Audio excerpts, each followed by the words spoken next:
So at this point, we have several different options. You can continue with week 5 if you have all your pictures. You've started with Photoshop week 4. This is the link that will get you to the information on adding more effects to your different layers with text on them.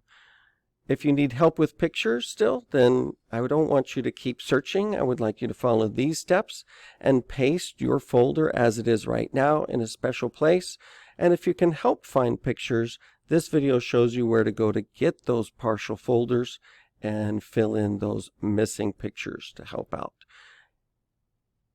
If you want to continue working on something else, you've got Firefly on your mind, we can go to Digital Portfolios. So what this will do is give you the name of a different project folder. You can get a head start on some of the headers for your digital portfolio. It's best if you make them yourself, but with Firefly we can make some pretty nice ones.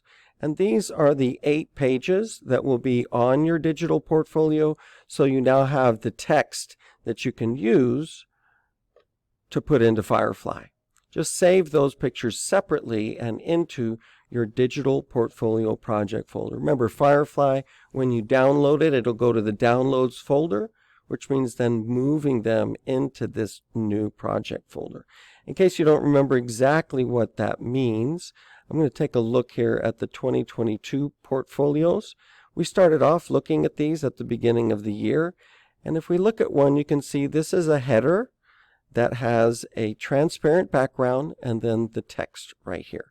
So these are the things that you can create so that we can use them in our digital portfolio. You can replace them later, keep the Firefly logo on there, but you can see here how we have several different kinds of headers for the different pages that will be in your digital portfolio.